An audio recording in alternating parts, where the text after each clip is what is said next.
यं देवा पञ्जलिर्नमंसन्ति तं देवदेवमह्यं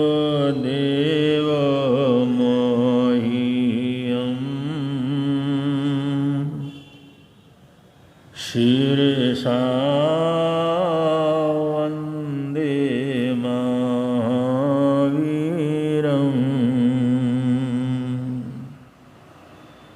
एको वीणमुकारो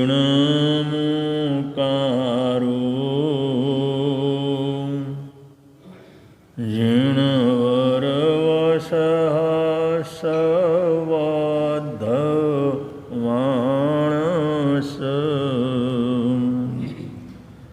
संसार सागराऊ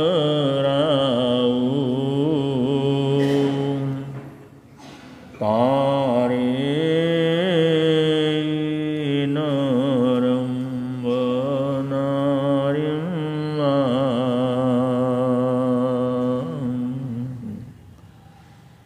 केवल रविकिरण से जिनका संपूर्ण प्रकाशित है अंतर, उनकी वाणी में होता है तत्वों का सुंदर तम दर्शन।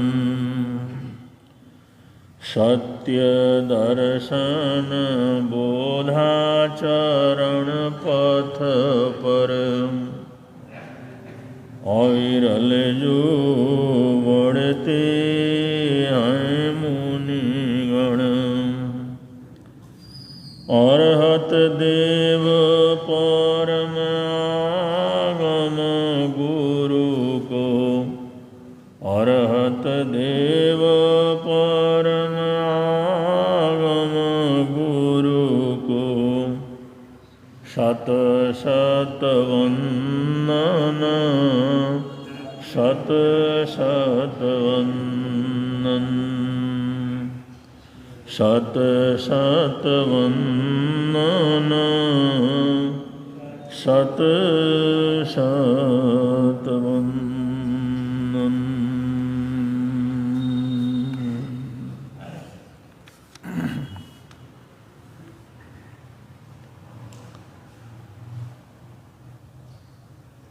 प्रभु परमात्मा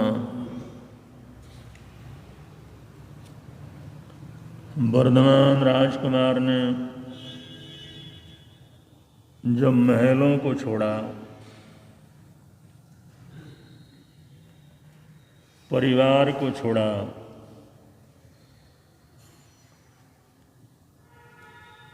धन वैभव और जितने खजाने हैं उन सब को छोड़ा, लोग बड़े आश्चर्य अभिभूत थे। जिसके लिए दुनिया तरसती है, हिरण्य भंडार के लिए, स्वर्ण भंडार के लिए, सम्मान और सत्ता के लिए, कोष्ठागारों के लिए, वो सारा कुछ जो संपूर्ण दुनिया का आकर्षण था, उन सब को ऐसे छोड़ करके वर्धमान आगे बढ़ गए। सारे लोग संपर्क में आने वाले बहुत हैरान परेशान थे, भाई इतना सब कुछ कैसे छोड़ा। लेकिन खुद श्रवण भगवान महावीर स्वामी फरमाते हैं वर्धमान ने उस समय जो दीक्षा कल्याणक की आराधना की, उसने कुछ नहीं छोड़ा। अगर छोड़ा तो सिर्फ उसने हिंसा को छोड़ा। श्रवण भगवान महावीर स्वामी संघ की स्थापना होने पर लोगों की जिज्ञासाओं का समाधान करते हुए कहते हैं, दुनिया तो ये सोचती थी वर्धमान ने महलों को छोड़ा, रानियों को छोड़ा, परिवार को छोड़ा, अपरंपार वैभव को छोड़ा, समृद्धि को छोड़ा, लेकिन प्रभु परमात्मा कहते हैं उन्होंने कुछ नहीं, सिर्फ एक हिंसा को छोड़ा। हिंसा के सिवाय उन्होंने कुछ नहीं छोड़ा। ये जैन धर्म के अनुसार, जैन दर्शन के अनुसार या श्रवण परंपरा और श्रवण भगवान महावीर स्वामी के अनुसार ये कहने का तात्पर्य ये है कि ये सारा जीवन सिर्फ हिंसा से भरा हुआ। जन्म हुआ, जन्म से मृत्यु तक सारा जीवन, जीवन का परत दर परत जो कुछ भी जीवन है, ये संपूर्ण रूप से हिंसा से ठसाठस भरा हुआ है।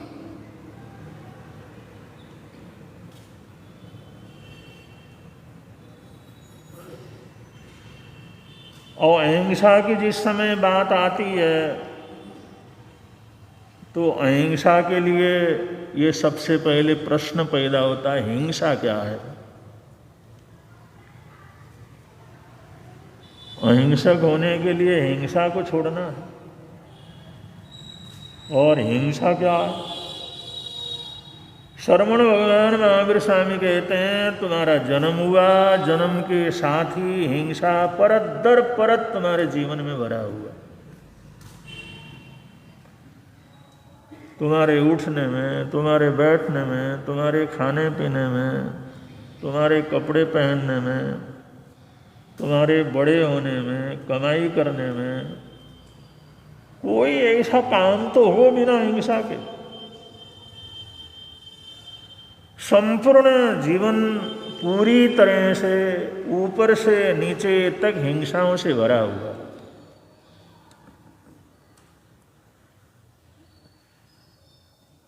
इसलिए वर्धमान श्रवण भगवान महावीर स्वामी की अहिंसा को समझना,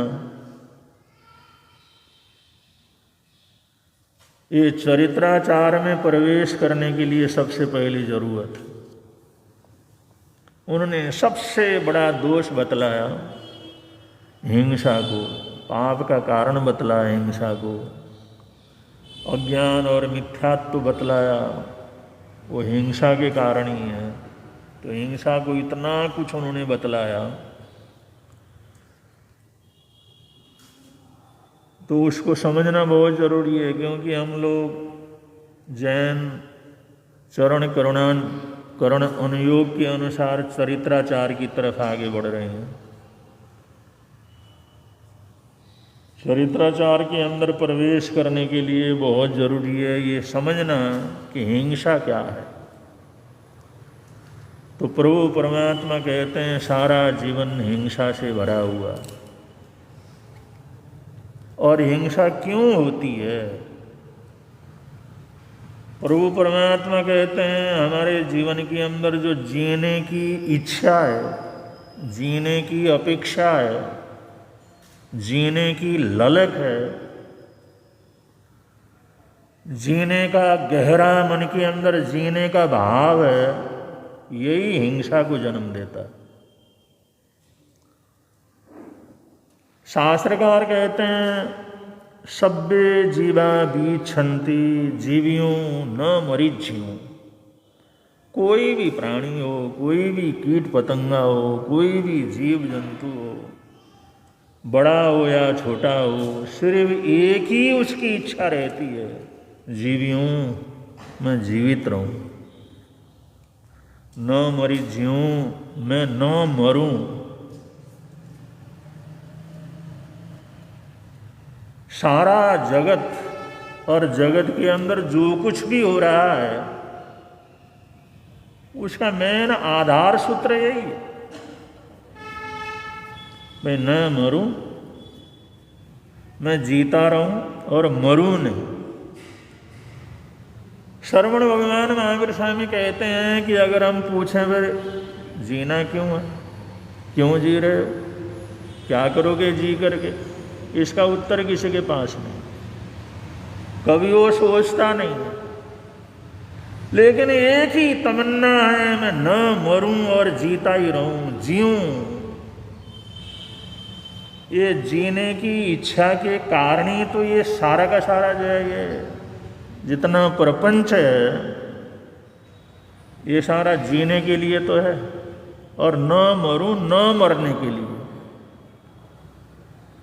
आदमी मकान बनाता है कहीं मैं मर न जाऊं, कपड़े पहनता है मैं मर न जाऊं, भोजन इकट्ठा करता है कहीं मर न जाऊं, इलाज करवाता है कहीं मर न जाऊं, घर परिवार बना लेता है कहीं मर न जाऊं, अपने दोस्त बना लाता है, इष्ट मित्र बना लेता है मर न जाऊं, सुरक्षा एजेंसियां बनाई जाती हैं मर न जाऊं, बड़े बड़े महल और किले बनाए जाते हैं मर न जाऊं, सिर्फ इसलिए तो बनाता। जो दुनिया के अंदर जितना भी निर्माण है ये श्री इस भावना के पीछे कहीं मर न जाऊं, तो मैंने जीना है और कहीं मर न जाऊं, इसलिए सारे प्रपंच, चाहे उसमें ज्ञान हो चाहे न हो, चाहे छोटा हो चाहे बड़ा हो, चाहे बुद्धि हो चाहे न हो, कहीं भी रहता हो, किसी भी जगह रहता हो, वह शास्त्रकार कहते हैं सब्बे जीवा विच्छन्ति, जीवियों जीवियों जीवियों, सभी चाहते हैं जीऊं जीऊं जीऊं और न मरी जीऊं मरूं नहीं। और मुश्किल ये है, मरना तो निश्चित ही, बड़ी गजब की बात तो है, वो मरना फिर निश्चित है, मृत्यु को टाल नहीं सकते, मरना निश्चित है, मरना तो है ही है। आज तक कोई मृत्यु को नहीं टाल सका। श्रवण भगवान महावीर स्वामी ने कहा था भाई मैं एक सेकंड भी अपने आयुष्य को लंबा नहीं कर सकता। इंद्र को कहते हैं तो 48 मिनट की बात कहते हो, 1 मिनट भी आगे पीछे नहीं कर सकता, और मैं क्या, कोई दुनिया की आत्मा नहीं कर सकती। मृत्यु को टाल नहीं सकते, मृत्यु से बच नहीं सकते, मृत्यु नित्य है, मरना तो है ही है, लेकिन फिर भी एक ही भावना रहती, न मरूं। बस ये जो युद्ध है ना, ये जो जीवन की अफरा तफरी है, इसी का नाम हिंसा है। भगवान महावीर स्वामी कहते हैं हिंसा क्या है, और जैसी परिभाषाएं श्रवण भगवान महावीर स्वामी ने दी है, जैसा सोच उन्होंने दिया है, जैसा गहरा वैज्ञानिक चिंतन उन्होंने दिया है, और कहीं पर भी पढ़ने को नहीं मिलेगा।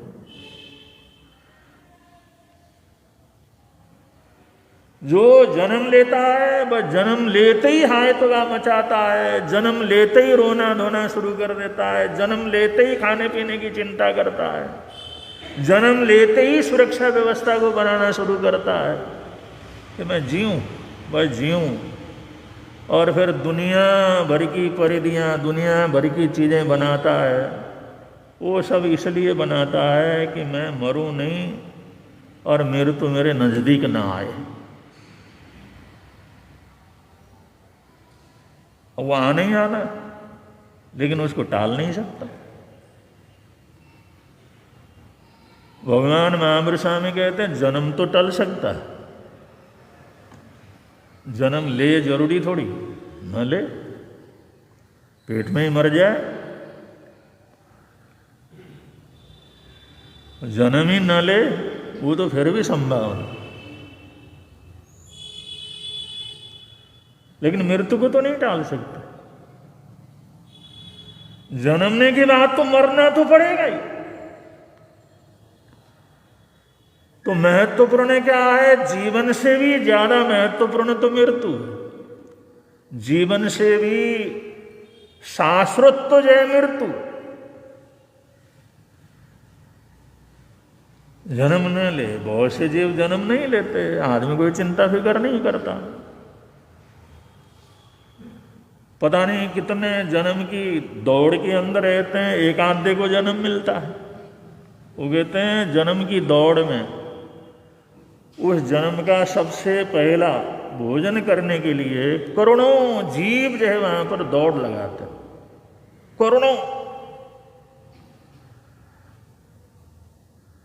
करोड़ों आत्माएं दौड़ती हैं किसी तरह हमारे को जीवन मिले, लेकिन उन करोड़ों की दौड़ में सिर्फ एक आधा ही जीतता है।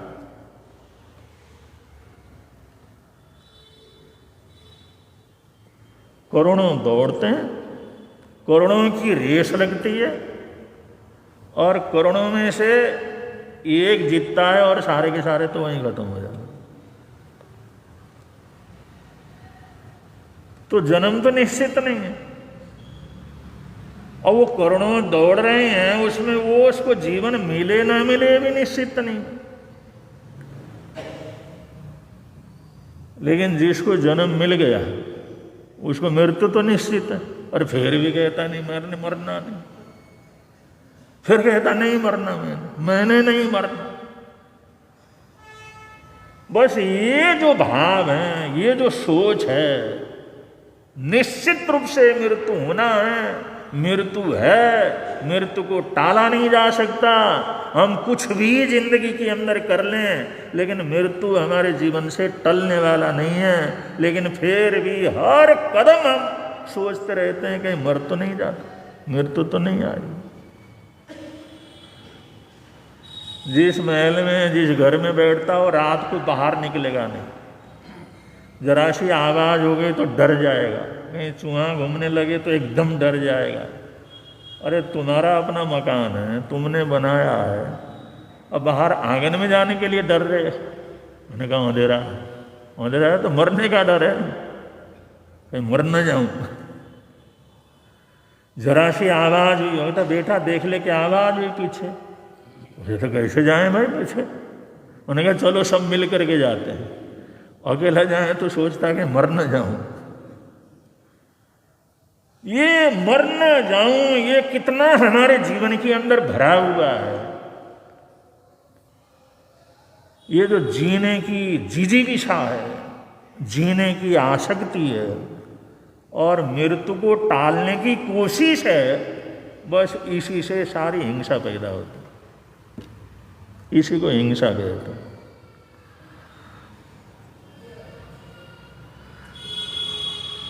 ये जैन दर्शन के अंदर सूक्ष्म रूप से हिंसा का परिभाषा दी गई कि हिंसा क्या है, हिंसा क्यों होती है। तो हिंसा ये है। तो इसलिए भगवान महावीर स्वामी ने बाद में बतलाया, जो वर्धमान ने छोड़ा था और लोग सोच रहे थे अरे इसने तो घर को छोड़ दिया, परिवार को छोड़ दिया, धन छोड़ दिया, वैभव छोड़ दिया, सत्ता छोड़ दी, राज तिलक होना था वो छोड़ दिया, घर परिवार वालों को छोड़ दिया, इतना महल और किले थे सारे ही छोड़ दिए, कितना बड़ा त्याग किया। वो कहते वो सब नहीं छोड़ा, उसने तो सिर्फ हिंसा को छोड़ा।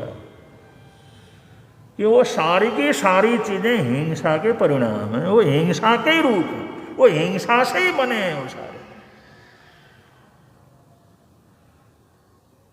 जो कुछ छोड़ा वो सारा का सारा हिंसा का ही रूप है, वो हिंसा से ही तैयार हुए हैं। इसलिए उसने कुछ नहीं छोड़ा, सिर्फ हिंसा को छोड़ा, सिर्फ हिंसा को छोड़ा उसने। और हिंसा को छोड़ा तो अहिंसक हो गए। अब बताओ हम तुम कैसे अहिंसक बनेंगे?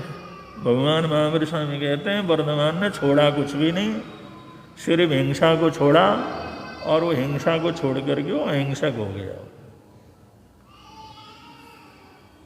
तो ये जो जद्दोजहाज है जीवन को जीने का, जीवन को पाने का और मृत्यु से छुपने का, मृत्यु को धकेलने की कोशिश करने का, इसी से सारी जिंदगी के अंदर हिंसा पैदा होती है। और हिंसा का वास्तविक रूप ये है, तो हिंसा के स्वरूप को हम अच्छी तरह से उसके सारे आयामों को समझेंगे तभी हम श्रावक के व्रत या साधुओं के व्रत ले सकते हैं, तभी हमारे को कुछ समझ में आ सकता है।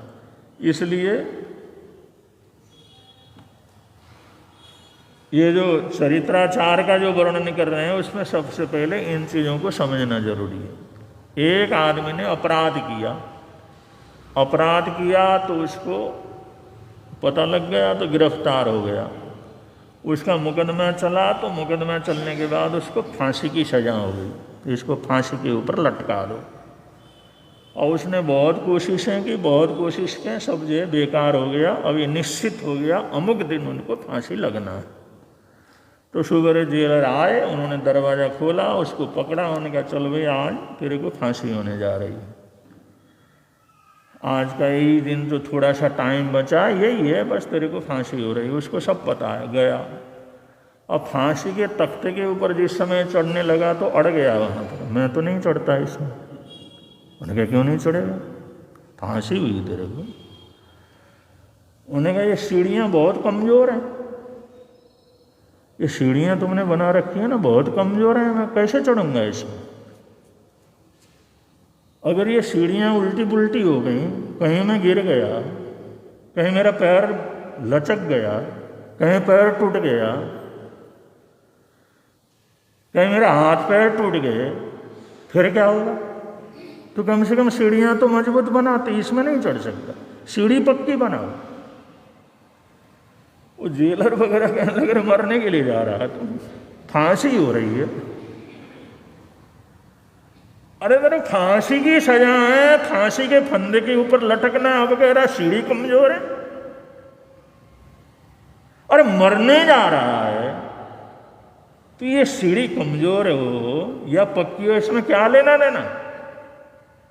उन्होंने कहा नहीं अभी मरा थोड़ी, अभी तो जिंदा हो ना, अभी तो जिंदा हो। उन्होंने कहा 40 में नहीं, पहले सीढ़ी पक्की करो, सीढ़ी को पक्की करो तब चढ़ूंगा, वरना कहीं अगर हाथ पैर टूट गए तो बहुत मुश्किल हो जाए।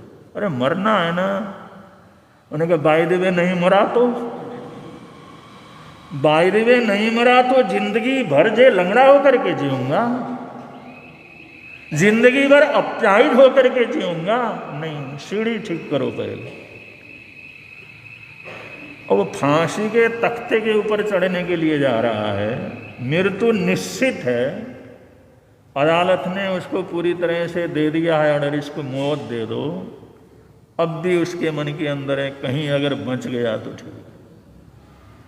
कितना जद्दोजहद है, उसको फिर भी है, उसने जब तक वो सीढ़ियाँ ठीक नहीं करवाई, उसको और मजबूती से नहीं बांधा, तब तक चढ़ा नहीं हो। उन्होंने कहा भाई अब चढ़ ही नहीं रहा, फांसी तो देना, अब सरकार की तरफ से, न्यायालय की तरफ से फांसी तो चढ़ाना।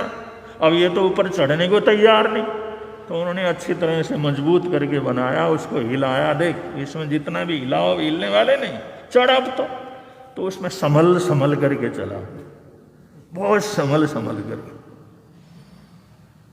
और बड़ा संभल संभल करके उन सीढ़ियों के ऊपर चढ़ रहा है। वो फांसी में फंदे के ऊपर पहुंचने के लिए आदमी जीने की कितनी उसके मन के अंदर अपेक्षा रहती।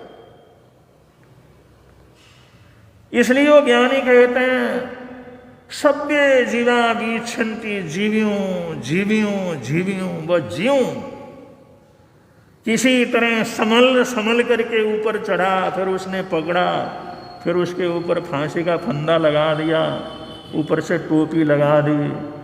फिर वो फांसी देने वाला आया, उसने कहा भाई आखिरी समय कुछ बोलना है। आखिरी इच्छा है कोई? तो मैं सोच रहा हूँ।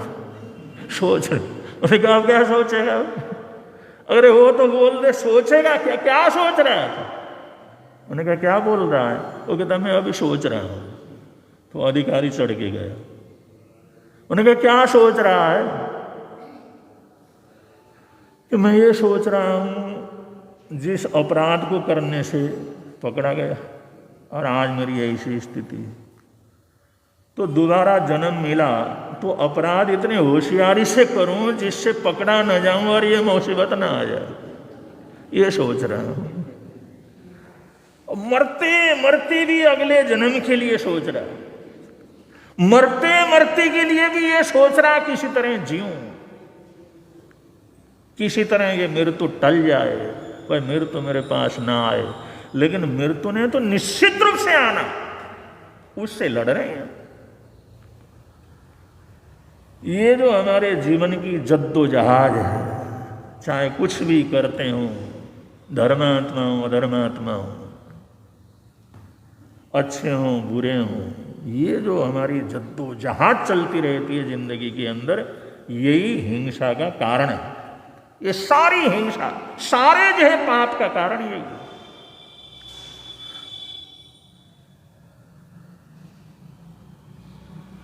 तो अहिंसा की तरफ चलना कितना कठिन काम है, अहिंसा को संपूर्ण रूप से जीवन के अंदर लाना कितना कठिन काम है, ये सूत्रकार प्रस्तुत कर रहे हैं। भाई हम चरित्राचार की तरफ बढ़ रहे हैं तो हमें सबसे पहले हिंसा अहिंसा का तो पता लगे क्या है।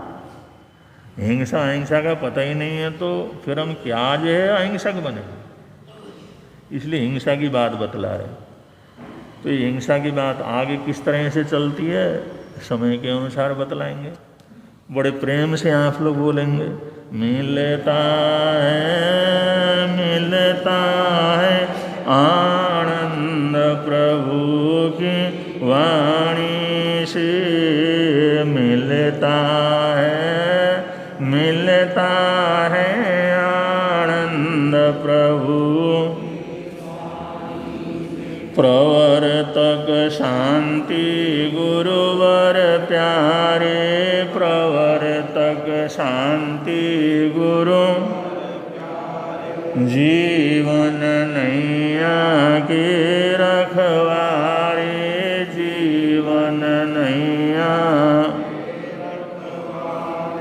जोड़ गए संबंध प्रभु की वाणी से, जोड़ गए संबंध प्रभु की वाणी से, मिलता है आनंद प्रभु की वाणी से, मिलता है आनंद प्रभु। आज हमारी धर्म सभा में कीमती परिवार, राजेंद्र जी कीमती हैदराबाद वाले, जो कि आराध्य गुरुदेव श्री शांति स्वरूप जी महाराज साहब के परम भक्त थे,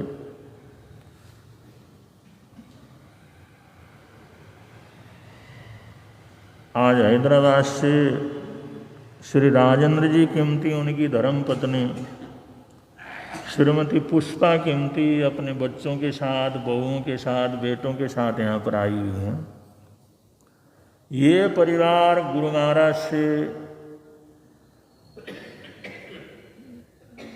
वो 70 के आसपास से जुड़े हुए हैं। कोई ऐसा उल्टा सीधा केस किसी ने बना दिया था काम कारोबार में, और वो बड़ा डेंजरस केस था, तो उसके लिए राजेंद्र जी दिल्ली आए। दिल्ली में किसने कहा भैया मेरठ में गुरु महाराज हैं, उनके दर्शन करके जाओ। तो पहली बार यहाँ पर आए, कुछ उनके रिश्तेदारों से पता लगा था भाई गुरु महाराज मेरठ में, दिल्ली गए हुए हैं, आगे पंजाब जाना है हरियाणा में, तो वहाँ होकर के जाना, यहाँ आए। और अपना आए तो ऐसे गुरु महाराज ने पूछा तो बतला दिया ऐसे ऐसी स्थिति है, तो उन्होंने कहा यहीं रुको और ये जाप कर लो। उन्होंने कहा महाराज रुकेंगे तो कैसे काम चलेगा, तो बड़ा मुश्किल हो जाएगा। नहीं अपने यहीं रुको, अभी जाने की ज़रूरत है। वो बेचारे बड़े घबरा गए, अब ऐसे यहाँ रुकेंगे तो काम कैसे चलेगा, वहाँ तो इतना कुछ करना है, डेट बिल्कुल निश्चित है। तो जिस समय बहुत परेशान हो गए, चिंता ना करो, आज यहाँ जाप कर लो, कल सवेरे चले जाते। और जिस समय दूसरे दिन बहुत सोचा चलो भाई अब तो फंसना तो है ही है, अब तो गड़बड़ तो होना ही है, अब क्या करना, जो होगा देखा जाएगा। गए, वो केस ऊपर से पूरा का पूरा निकल गया, कुछ नहीं हुआ, बड़े आराम से सब कुछ हुआ। तो ये गुरु महाराज का अद्भुत चमत्कार देखा। उन्होंने कहा सिर्फ जाप बतलाया, तुम यहाँ जाप करो बैठ करके आज बस। गुरु महाराज जाप करवाते थे और किसी से जाप करवाते थे। जाप पाठ में बड़ा जोर देते थे, भाई प्रभु का स्मरण है, जाप करो, हर समस्या का समाधान जाप से तुम ले सकते हो। तब से जुड़े हुए थे। जब गुरु महाराज का सिकंदराबाद में चतुर्मास हुआ 93 में, तब राजेंद्र कीमती ने एक जीद ली, मैंने 94 का चतुर्मास करवाना। गुरु महाराज का बहुत उपकार है, गुरु महाराज तो आ नहीं सके इधर, आप उनके चेले हैं, इसलिए आप का चतुर्मास यहाँ पर करवाना। अब जिस समय जो चतुर्मास सिकंदराबाद के बाद जो हैदराबाद के अंदर, जैसे हैदराबाद में, तो उन्होंने कहा भाई हमने तो चतुर्मास कराया बिना तो मैं निकलने ही नहीं दूंगा। तो गुरु जी ने देखा है तो बड़ी मुसीबत है भाई, अब श्रावक लोग ऐसे पीछे पड़ जाएं तो बड़ी परेशानी हो जाती। उन्होंने कहा कहाँ कराओगे, थानक तो था नहीं। मैंने कहा पुराना सिनेमा घर है और सारी व्यवस्था है, उसको बुकिंग करवा लिया 4 महीने के लिए, ये और बड़ी मुसीबत हो गई। तो गुरु जी सोचने लगे भाई करना क्या है। तो गुरु जी ने हमारे को थोड़ा बातचीत की। उन्होंने कहा ऐसा बोल दो, उन्होंने कहा बोल दो, चलो कोई बात नहीं। उन्होंने कहा देख तुम्हारी चतुर्मास करवाने की भावना है ना, अपना थानक बनाओगे तो चतुर्मास करेंगे, किराए की जगह चतुर्मास नहीं करते। ये शर्त रही। अब जितने आप लोग या श्रावक लोग जिद्दे हैं, उससे ज्यादा जिद्दी तो गुरुदेव है शुरू से ही। जो बोल दिया तो बोल दिया, फिर उनका बात इधर से उधर कभी हुई नहीं। एक बार बोल दिया तो सारी ताकत लगा दो, लेकिन कुछ होता नहीं था। उन्होंने कहा शर्त एक है, चतुर्मास करवाना हो तो थानक बनवा। अब हैदराबाद जैसे शहर में थानक बनवा करके चतुर्मास करवाना बोले तो, लेकिन ये लगे रहे और कहा भी करोगे, थानक बनवा देंगे तो करोगे। उन्होंने कहा पहला चतुर्मास कर लूंगा मैं। इसी जीद के ऊपर काचीगुड़ा का थानक बनवाया। काचीगुड़ा में रेलवे स्टेशन के सामने थानक बनवाया। तो राजेंद्र जी कीमती, उनके बेटे, उनके पोते आए हुए हैं, उनकी बहुएं, उनकी धर्मपत्नी आई हुई हैं। ऐसे श्रावक थे, ऐसे दृढ़ श्रावक थे। उन्होंने ऐसा बीड़ा उठाया, और वो धर्मशाला भी क्या थी, नीचे सारे के सारे दुकानें, पता नहीं कब की जो है पुराने दुकानें। अब किसी पुराने दुकानदार को तो हिला नहीं सकते। उसके ऊपरले मंजिल के ऊपर सारे के सारे किराएदार, पता नहीं 50, 60, 100 साल पहले के। तीसरे मंजिल के ऊपर वो थानक बनाना था, वो थोड़ा सा दिया हुआ था। उन्होंने कहा भाई इसके ऊपर बनाते हो तो बना लो। तो उन्होंने उस मकान को छुए बिना उसके इधर से और इधर से पिलर डाल करके फिर 2 मंजिल ऊपर खड़ा करके अपने थानक का पिलर डलवाया।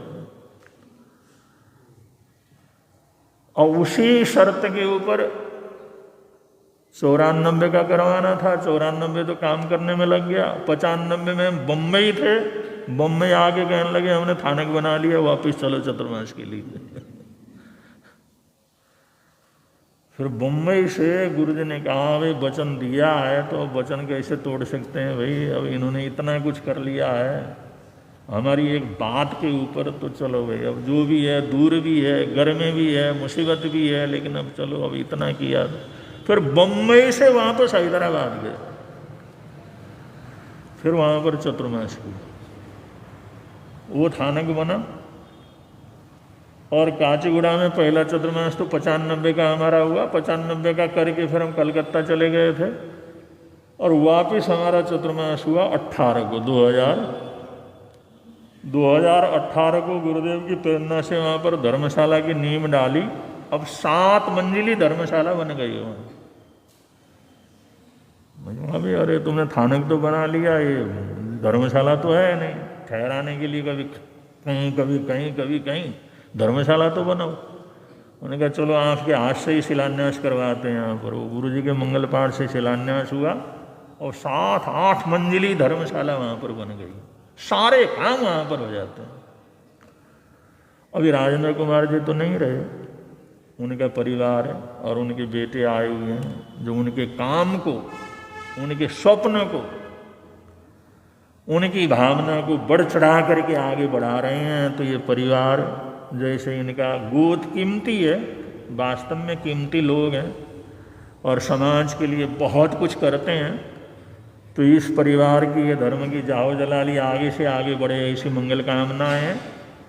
और पुष्पा कीमती ये तो महिला मंडल में, हैदराबाद के सभी मंडलों में, कॉन्फ्रेंस के अध्यक्ष तक में सभी जो है हर साल वो अपने पदों के ऊपर रह करके सेवा करते हैं। तो इस परिवार के लिए बहुत बहुत मंगल कामनाएं जो हमारी धर्मशाला के अंदर आए हुए हैं, और भी जो भाई बहन आए हुए हैं सबको भी बहुत बहुत मंगल कामनाएं हैं।